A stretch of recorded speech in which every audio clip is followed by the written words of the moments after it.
I think what a lot of people forget, and I think are afraid of doing, is just playing with them. Like getting down on the floor.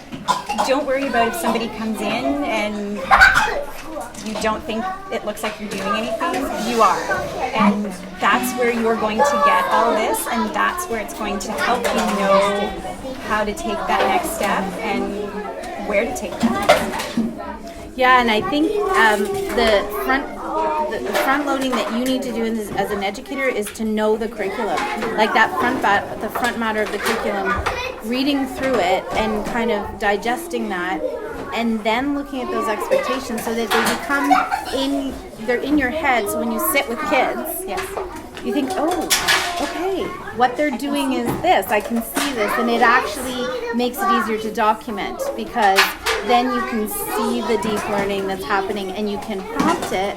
But if you don't know the curriculum and you don't have that trust in yourself for knowing it, it makes it harder and it makes it feel really random. Mm-hmm. But it's interesting because Jen and I have done this a long time, and we have a lot of time invested in understanding it.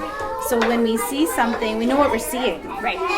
You know, we know, and we know kind of what that next step, and particularly Jen does in development, what's that next developmental step, what's that next milestone that we need to support in moving forward. So investing in understanding the curriculum and understanding development, I think, too.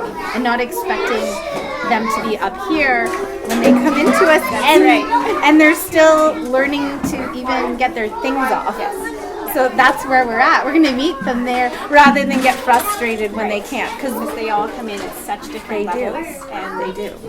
in the end, they usually all get there. They do. This is a sweet spot That's this right. year.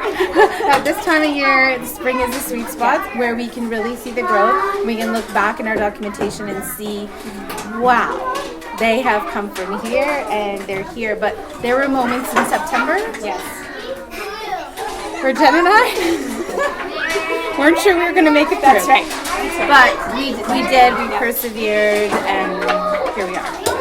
And knowing that documenting isn't pretty. Like, you are going to have stickies everywhere, and that is going to be constantly changing, and don't get too hung up on it. Like, you and your partner need to find something that works for you, and it doesn't mean it's going to work for somebody else, so don't.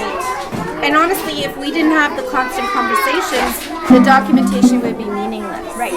Yeah. It's the conversations, it's the brainstorming, it's the thinking, well, what are we going to do about this, and talking to each other. And then when we come in the morning, it's like, I'm going to set up this, and I'm going to set up this, and I got to talk to these kids today. Okay, we got to get to these kids. That sort of thing. Yeah.